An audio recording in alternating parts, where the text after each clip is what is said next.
پیارے بچوں، ایک دفعہ کا ذکر ہے، کسی سلطنت پر ایک سنگ دل بادشاہ کی حکمرانی تھی۔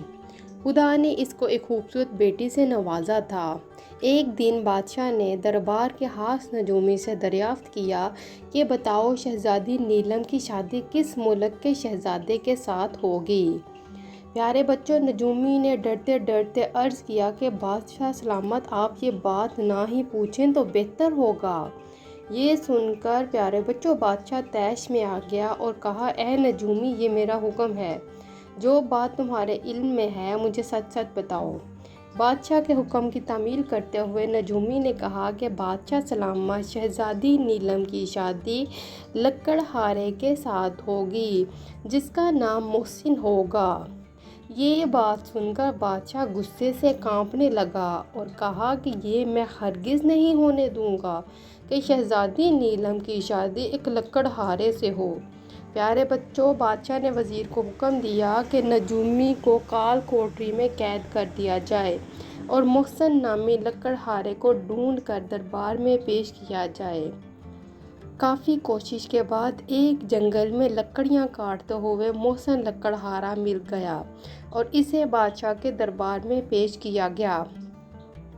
بادشاہ نے غصیلے لہجے میں کہا، اے محسن، تم میری سلطنت سے نکل جاؤ۔ محسن خوف زدہ ہو گیا اور پوچھا کہ آقا، میرا جرم کیا ہے؟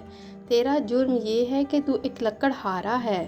میں تمہیں کچھ اشرفیاں دیتا ہوں، یہ لے کر تم یہاں سے چلے جاؤ۔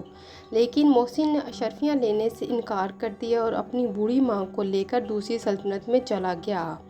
محسن محنتی، ذہین، ایماندار اور خوبصورت لڑکا تھا۔ ملک کے بدر ہونے کا غم اس کی خصوصیت کو کم نہ کر سکا۔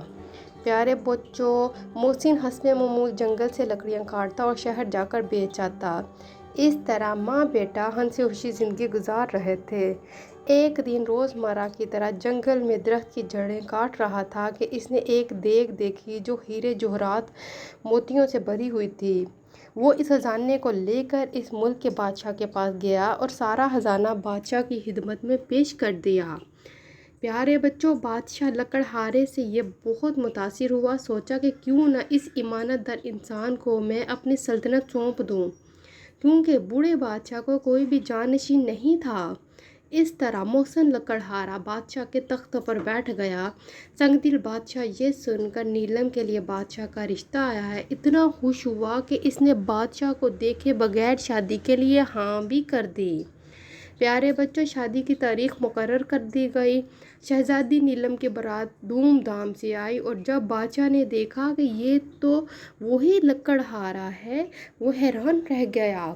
بادشاہ محسن نے کہا کہ حیرانگی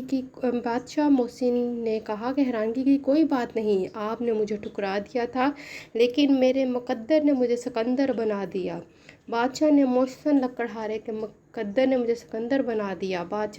لکڑہارے کے مقدر کے سامنے ہار مان لی اور شہزادی نیلم کی شادی بادشاہ نے محسن سے کروا دی اور وہ ہنسی خوشی رہنے لگے۔